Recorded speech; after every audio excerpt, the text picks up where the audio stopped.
अस्सलाम वालेकुम, आदाब, नमस्कार। मैं बाबुल आलम, बहुजन समाज पार्टी जिला अध्यक्ष किशनगंज बिहार। दोस्तों, आज हम बात करेंगे स्वास्थ्य विभाग, स्वास्थ्य केंद्रों के बारे में।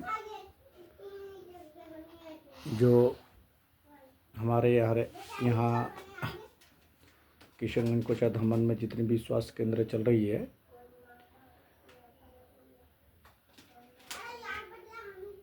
सभी स्वास्थ्य केंद्रों में आप अगर दवाई लेने चले जाते हैं, अगर 10 दवाई का आपके पर्ची में नाम लिखा हुआ है तो उसमें से आपको 3 दवाइयाँ मिलेगी,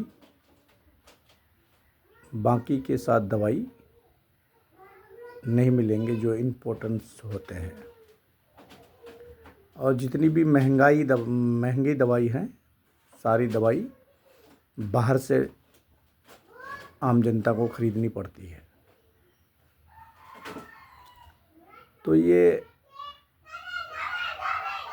कहीं ना कहीं बहुत बड़ा भ्रष्टाचार है। बल्कि स्वास्थ्य केंद्र में जो दवाइयाँ आती है पब्लिक के लिए, जो फ्री में दी जाती है, वो दवाई एक नंबर और इम्पोर्टेंट दवाई होती है। उनमें से कुछ दवाइयों को इस्तेमाल ये लोग करते हैं जो नॉर्मल टाइप के हैं। सभी मरीजों का एक ही दवाई दे करके ये लोग टरका देते हैं। बाकी महंगी दवाई जो होते हैं, इन दवाइयों को गायब कर देते हैं। ये हर जगह का यही हाल है। पूरे डिस्ट्रिक्ट के अंदर में जिस अस्पताल में आप चले जाइए, हर जगह आपको जो इम्पोर्टेंट दवाई है वो आपको अस्पताल में नहीं मिलेगा। जो सस्ती दवाई, सबसे सस्ती दवाई है, वो आपको वहाँ पर दे करके निकाल देंगे। और सभी अस्पतालों में भी काफ़ी लापरवाही एवं मनमानी है। कोई भी व्यक्ति अगर अस्पताल में जाए तो जल्दबाजी, वहाँ पर डॉक्टर सुनते नहीं हैं। कुछ नर्स लोग होते हैं जो वही लोग ट्रीटमेंट का थोड़ा सा देखभाल करते हैं। बाकी जो मेन डॉक्टर है वो अपने चैम्बर में बैठे रहते हैं आराम से। जब तक कि कोई नेता या लीडर या मुखिया किसी का फ़ोन नहीं जाता, तब तक सुनते नहीं हैं। प्रभारी तो कभी मेरे ख्याल से झांकने भी नहीं जाते हैं डॉक्टरों पेशेंटों को। यह हालात है हमारे इलाके का, बहुत बद से बदतर हालात है। अब इसमें क्या है, ये साल में एक चक्कर हमारे यहाँ के लीडर्स लगा देते हैं हॉस्पिटल का और कह देते हैं कि हमने औचक निरीक्षण किया। क्या औचक निरीक्षण किया? इतना भ्रष्टाचार है, इतना करप्शन है, इतनी दवाइयों में मार कर दिया है अस्पतालों में, स्वास्थ्य केंद्रों में। सही समय पर दवाई नहीं मिलता है, सही समय पर डॉक्टर नहीं रहते हैं, सही समय पर इलाज नहीं हो पाती है। और कितने आपको जिला भर के इतने स्वास्थ्य केंद्र आपको मिलेंगे।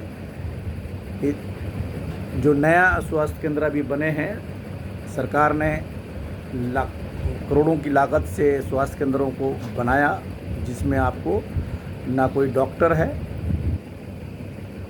ना कोई नर्सन है, ना कोई कंपाउंडर है, ना कोई देखभाल करने वाला है। ऐसे ऐसे स्वास्थ्य केंद्र आपको पड़े हुए मिलेंगे जो हफ्ता में 1 दिन 2 दिन खोल देते हैं, दिखा देते हैं कि हम दवाई देते हैं यहाँ से। हमेशा स्वास्थ्य केंद्र सब, मेरे पास लिस्ट है, कई ऐसे स्वास्थ्य केंद्र है पूरे कोचा धमन प्रखंड में 4-5, जिसमें आज तक लाइट नहीं लगा है, डॉक्टर नहीं आते हैं। यही कुछ लोगों को उसमें डिप्यूट कर दिए हैं, अदली बदली करके। वही लोग आते हैं, टाइम पर दवाई दे देते हैं, फिर निकल जाते हैं। तो ये है, अभी सिर्फ करोड़ों की लागत से जो स्वास्थ्य केंद्र वगैरह तैयार किया गया है। जैसे कि अभी मैं बता दूं आपको, हमारे महोदय पंचायत भवन के पास एक स्वास्थ्य केंद्र है, जिसमें आपको जो डॉक्टर रहता है वो समझिए उसको वो बहाल नहीं हुआ है यहाँ पर, उसको चार्ज पर रखा गया है। वो डॉक्टर हफ्ते में 2 या 3 दिन आते हैं साइट के, और 1 घंटा 2 घंटा बैठते हैं, उसके बाद निकल जाते हैं। ये हालात है। दवाई देते हुए दिखा देंगे कि हमने दवाई दिया। ऐसे ऐसे बहुत सारे स्वास्थ्य केंद्र हैं जिसमें ये सब हालात है, बद से बदतर हालात है स्वास्थ्य केंद्रों की। और हमारे यहाँ के लीडरान साल में एक बार जाते हैं और बोलते हैं कि हमने औचक निरीक्षण किया है। औचक निरीक्षण करके कि आपने क्या किया, सुधार आया?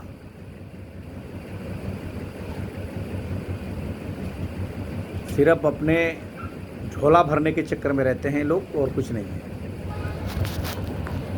तो इसी के साथ मैं अपनी बातों को विराम देता हूं, और जहाँ जहाँ भी जिस भी स्वास्थ्य केंद्र में समस्या हो रही है, परेशानी हो रही है, उसके बारे में लिखने की ज़रूरत है कंटिन्यू। क्योंकि देखिए, अगर दिल में बात दबा करके रखिएगा तो आपका कोई नहीं सुनेगा।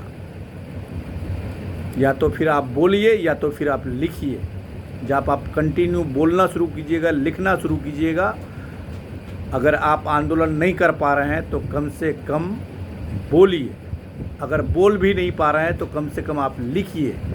लिख तो सकते हैं ना भाई, घर में बैठ कर के स्वास्थ्य केंद्र के बारे में लिख सकते हैं, आप ब्लॉक के बारे में लिख सकते हैं, थाना के बारे में लिख सकते हैं, हर विभाग कर्मचारी के बारे में लिख सकते हैं, जिला के बारे में लिख सकते हैं, कहाँ पर क्या काम है, रोड घाट पुल पुलिया हर चीज़ के बारे में लिख तो सकते हैं ना कम से कम।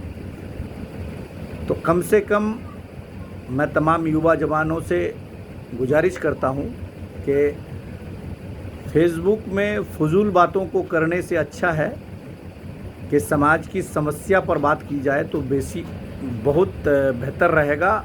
और मैं ये दावे के साथ कहता हूँ कि आप लोग कंटिन्यू किसी मुद्दा को अपने समाज का उठा करके देखिए, उस काम में सुधार होना ही होना है, और हर हालत में होगा। तो इसी के साथ मैं अपनी बातों को ख़त्म करता हूँ। जय हिंद, जय भारत। मैं बाबुल आलम, आपका बेटा, आपका भाई।